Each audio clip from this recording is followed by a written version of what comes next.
Hello, everyone. This is Jeffery Giesener for the Obligations of Memory podcast for the Jewish Culture and Holocaust Remembrance Group. And I am in San Diego, and my good buddy Zola Shuman is in Cape Town, South Africa, and only on Zoom can we put this together. I'm so delighted.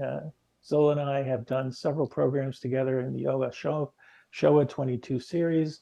And I think today you're going to just have a delightful time listening to this series of a number of podcast interviews talking about Zola, her parents, and her sister, and the tremendous musical talent that exists in the person who you see on screen right now. So welcome, Zola.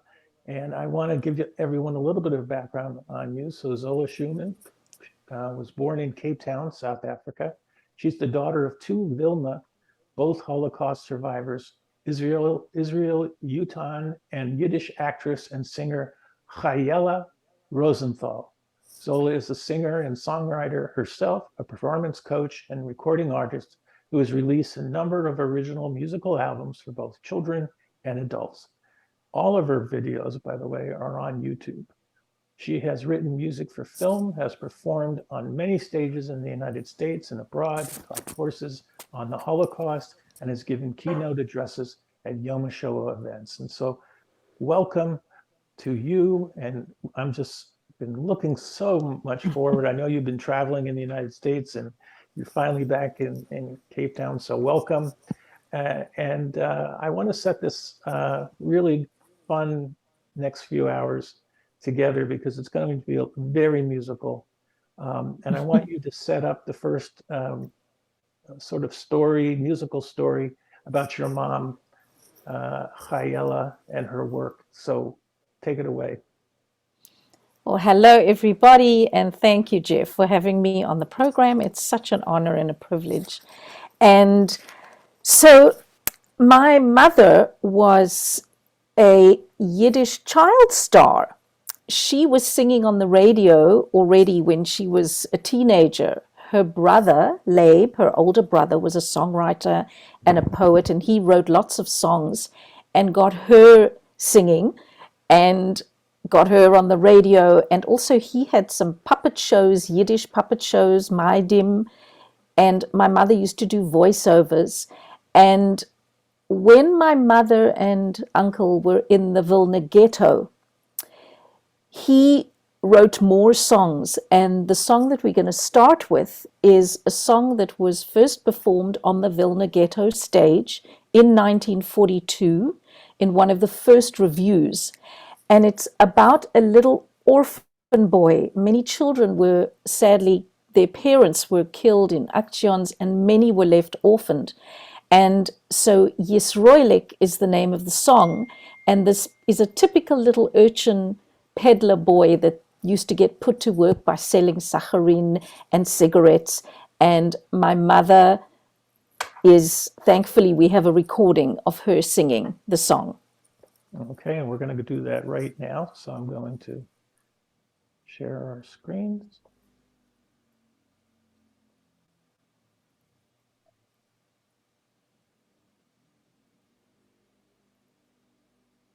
And so on the screen right now is your picture of your mom. And her dressed as Yisroelik.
Very nice.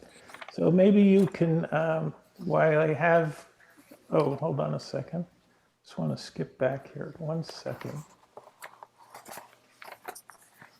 So maybe as we see your mom on the picture there, and maybe you can date that picture for us. But This picture is, I would say, 1970, maybe. okay, and maybe before we take you into the next song story, maybe you can, off the top of your head, tell us one favorite story about your mom and her singing. So, as a child, my mother had a foreign accent, and she would sing around the house, and my sister and I, my older sister and I, used to roll our eyes because she used to sometimes put on an American accent when she was singing when we were growing up. Her original Yiddish singing voice that you heard was her regular singing Yiddish voice. But when she used to sing in English and we used to listen, she would put on this American accent, which we thought was like, oh my goodness. So we used to laugh at that. But I loved going to her concerts because she was a very vivacious, bubbly woman on stage and way ahead of her time. I mean, on stage one time, she came on in the early, like 60s, my sister told me, and she put on a leotard and tights and came on stage. And before she started singing, she did a yoga headstand for about a minute and a half and then started the show. So she was adorable. Terrific. Okay, and so we're going to, I'm going to get to the next one. Oops, hold on.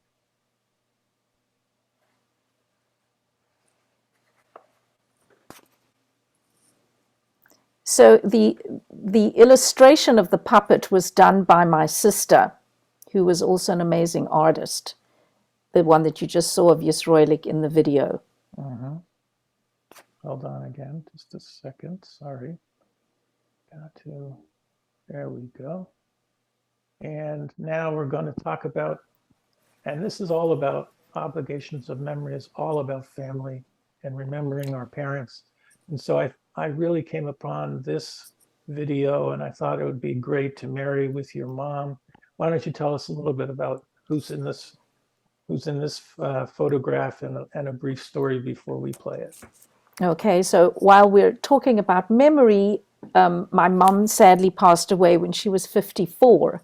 And in this picture, you have me as a 10-year-old and my older sister, Nava, as a 17-and-a-half-year-old. And she also sadly passed away. So most of today is in memory. And so I wanted to share, in memory of my sister as well, both of us singing on stage, singing Sisters in 1970. And then we will fast forward to my 30th birthday when I was living in America, and so was my sister, and we decided to redo the Sisters song. So you'll see both segments. Okay, and we did edit the lyrics. And as I asked you about your mom, what is a memory that you have about your sister? And I'm sorry for her loss, for your loss. Thank you. My sister, oh my goodness, so many memories. She was absolutely larger than life and bold and brave, and there is nothing that scared her other than, I think, running out of money, which she never did. But otherwise, there would be nothing that she could not do, accomplish, say, and I just admired so much of what she did. She did so many things. She wrote books. She was an amazing artist, and she did a play about my mother, a musical play, and a book about my father's life. And she went around the world doing her play in Yiddish and teaching about the Holocaust and keeping the torch going. And the most amazing thing was she had the fabulous sense of humor and always made me laugh. Well, that's terrific. Now, for our listeners, this is a little long, but we know that it's going to be fun because what happens at the end is what Zola mentioned, is that the same song is replayed many, many years later, 19 years later, at her 30th birthday. So here we go.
Before I I turn around, it's mine she's wearing.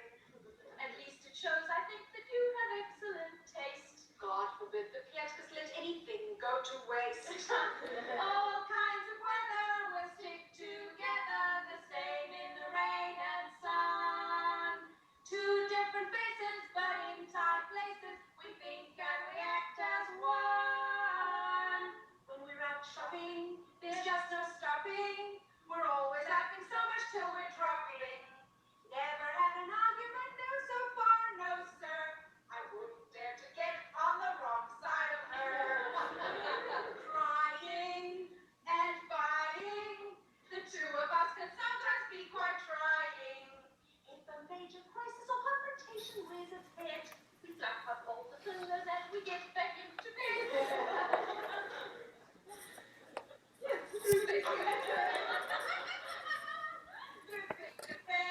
We've always been there for each other. You're the mother. You're in tin. Even when I left home for the USA, I knew that I would follow you some fine day. so Lord help the misters who live with and love with these sisters. And Lord help the sister who comes between me and my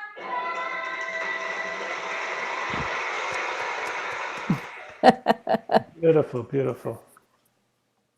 All right. And so we're going to set up the next one by having you describe who are these people in your around you in your and so please take it from there and describe those who are with you on this scene.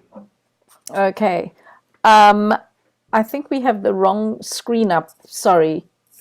I'm seeing a different screen at the moment. Well, Where you're seeing the Zoom screen. Oh, the Zoom. Okay. It's not exactly your background that you're seeing. Okay. So the Zoom, the one that I'm talking to you, right? Yep, Not the one yep. I'm seeing. Okay. So on the top, I think it's the top right. Yep. I hope I'm not mirrored. Are both my parents, Israel Jutan, who changed his name to Xavier Piatka as a nom de plume because he was a journalist, and that's a whole other story we'll get into later. And my mother, Chayela Rosenthal, that's the two of them. Underneath, you have my sister, Nava Piatka. On the other side, at the top, you have my father's parents, Zacharias and Vava. And in the middle is my uncle Labe, who was my mother's brother. He was the songwriter and the poet. And below him are his parents, my mother's parents, Nochum and Fruma. And all of those people were killed in the Holocaust. Okay. And so you wrote a song called "We Live Forever." You'll do better in Yiddish. So what is it called? Okay, so Mir Leben Ewig is a song that my uncle wrote. Oh, okay. He wrote the song, and it's a beautiful song to start with, end with, and it's a very popular song still today. It was written in the ghetto by Labe, and it means we live forever. And it was written in one of the last musical reviews to give hope to the people going forward, to always hold on, to say, don't give up. Just keep the hope alive, because we will live forever. We will overcome. We will survive. And it's a very up-tempo song, as you'll see. And it's an anthem that partisans took into the forest with them. Now, how long have you been singing this song? So my sister was the main torch carrier and Holocaust testimony family storyteller for all the years. And so I didn't even sing in Yiddish literally until after she passed away, until after I came back from living in America for 25 years. We came back to South Africa. And I was asked to sing in the South African Cape Town Yiddish Song Festival. It was their 10th Yiddish Song Festival. And my sister was going to come and sing as, doing my mother's thing. And she had passed away, and they said, you are the one that's left standing. This is your family. You need to please come and sing and be in the show. And I said, I don't sing Yiddish. No, can't do it. And eventually I was persuaded. And so in 2010 was the first time that I sang in Yiddish, and I sang a different song. And this song I sang a few years later as people began to ask me to come and sing my mother and uncle songs in various fundraiser events, Yom Hashoah, And what brought and you so back on. what brought you to say, Cape Town from the USA? What was the impetus? So my mother-in-law was ill, and she was diagnosed in South Africa with only having 2 months left to live. Wow. So we decided to come back and be with her and to help her through. She took 2 years to die once we got here, so which was a blessing for us, and we spent beautiful quality time with her, and then we stayed. And now we travel back to the USA Gotcha. annually when we can. All right, so let's listen to Zola, We Live Forever. Mir Leben Ewig. Forever, the world's ablaze. We live forever without money these days. We'll show the enemy we will not play their game, and we will not hide our faces in shame. We'll live forever, here we all are. We'll live forever in every hour. We want to live and to survive. Bad times will overcome and thrive. We'll live forever. We are still here. Wir leben ewig. Es brennt der Welt. Wir leben ewig. Ohne Groschen Geld. Und euch zerpucken nicht die alles umgehen, was willen uns verschwarzen unser Ponding. Wir leben ewig in jeder Show. Wir leben ewig, wir seien da. Wir wollen leben und erleben schlechter Zeiten, aber überleben. Wir leben ewig. Wir seien da.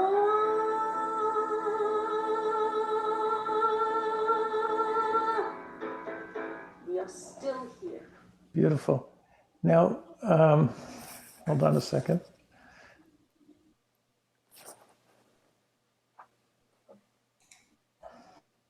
So we're coming back. Maybe you can give a little story about it. Obviously, this Laban Rosenthal was quite a songwriter, quite a musician.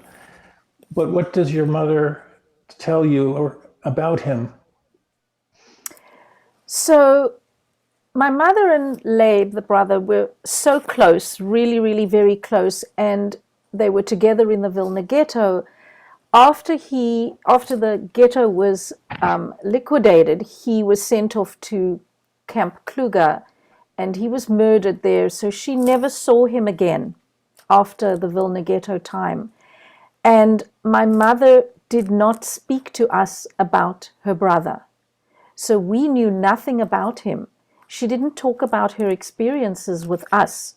She spoke to my father, she spoke to her friends and other Holocaust survivors, but not to her 2 daughters. She always, when my sister used to ask her, said, no, we don't need to talk about bad times. Better you shouldn't know, better don't talk. And Better Don't Talk became the title of my sister's musical because of that. And so we didn't hear about Uncle Labe. We didn't know that we had a songwriter in our family, and yet my sister was writing songs, I was writing songs. We only learned much later. My sister, there was a black and white photograph. There are only 2 photographs of Labe. And there was a little photograph like the size of a postage stamp under the dressing table glass at my mother's desk. And when we would ask about that picture, she would not talk about it. She said, I don't talk about him. And I think she mentioned once to my older sister that was my brother, but he died. And in the concentration camp, and that was all. Fortunately, my father was a journalist, and he spoke about the Holocaust and about his experiences. And he later, after my mother had passed away, told us the stories of my mother's war experiences and the whole story of Leib's life. So you were So we only you were quite you were already having your own families and married at that point. Yes. I was still 19, 20, but I think I only heard about it like in my 30s, pretty much. Okay, and so When my yeah, I want to kind of cover these photos, which I think are so beautiful in your background. So obviously at the top, you mentioned briefly about a name change. I don't know whether you want to give us a little Yes. more of a story. So my father was born Israel Jutan, and fast forward after school, he was working for a newspaper, a Polish newspaper, as a journalist and doing roving articles. And the editor came to him one day and he said, "You probably should change your name because it's very Jewish if you want to be successful and not be picked on, or Israel Jutan should be changed." So my father got very excited because he loved the idea of changing his name, and he loved the name Xavier, which in Polish would have been pronounced Xaver. And he liked that French sounding name because his parents ended up getting divorced, and his mother was living in Paris. And he chose the surname Piatka because in Polish, piątka is the number 5, and the n that looks like an A. So in English, it becomes Piatka. And the number 5 was the highest score you got in school. And my father wanted to be the best, so it was Xavier Piatka. And then later in life, it was very confusing. My father was very eccentric and hard to follow.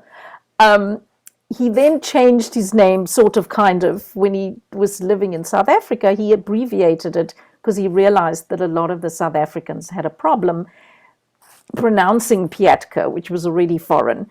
So he abbreviated it to Piet. So he was also known as Xavier Piet, and which was confusing for a child, but we coped. And so he was a journalist his whole career, including when he came to South Africa. Yes, he had many jobs along the way for survival. When he finished school, he would write.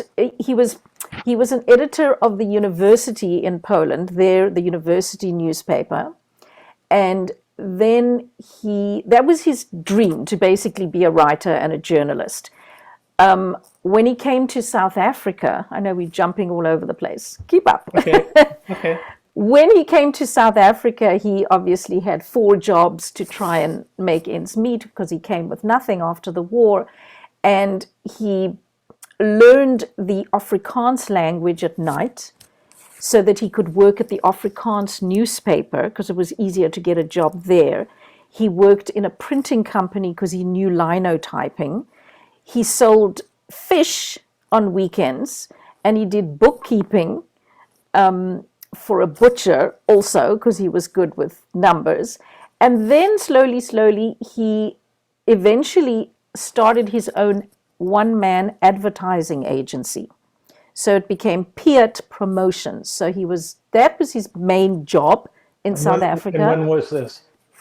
That was probably in the mid-50s, once he sort of established himself. But he continued to do journalism. He continued to write constantly in the newspapers.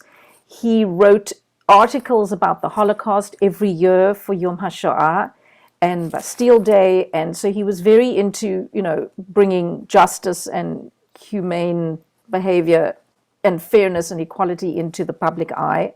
He also did film critiquing, and he was an avid stamp collector, so he also ran a stamp column weekly in the newspaper. So, and that's not all he did. And on and on. He did all kinds of things. Well, I think that's a great place to actually wrap up our first 30 minutes. It goes very quickly. Wow. And I want to lead out of this next section with another one of your terrific musical compositions. And I'm going to surprise you because I don't think you know it's coming. So let's hold on. This you floating on a river, on a silver flashing silver, we have come by, and I was definitely distracted by your hair, and then attracted to your smile, your fashion flair, your sense of style, your French cologne filled the air and lingered there. And I knew I had to catch you, kiss you, touch you, keep you, hold you, have you, make you mine. I had to catch you, kiss you, touch you, keep you, so I could love you all the time. Suddenly, my greatest fear was that you'd quickly disappear, fade into the mist. I couldn't take that risk.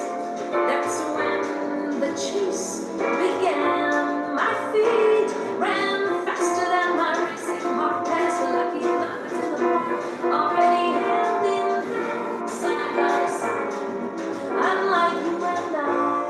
But God, I had to try. I had to try to catch you, kiss you, touch you, hold you, have you, make you mine. I had to catch you, I had to get you, I had to touch you, I had to keep you, so I could love you all the time. Next thing I knew, a voice I own apparently called out to you. You didn't hesitate at all, you stopped to stay and wait until I caught my breath and you. Oh, a crazy way to meet. We walked and talked through sunrise, turning up the heat. You surprised me when you said you had a lifetime of regret if you did not let me catch you. Not your average kind of date. Was it planned or was it fate? Who knows? Who cares anyway? Year after year we come back here to play, and each time I like to catch you, kiss you, touch you, keep you, hold you, have you, make you mine. I get to touch you, kiss you, catch you, keep you. Oh, I get to love you all the time. I get to catch you, kiss you, touch you, play you. I get to catch you, I get to kiss you, I get to touch you, I get to keep you. I can love you all the time. I get to catch you, kiss you, catch you, kiss you. I get to catch you, I get to kiss you, I get to catch you, I get to kiss you, catch you, kiss you, catch you, catch you, kiss you, catch you, kiss you, touch you, catch you, kiss you, catch you.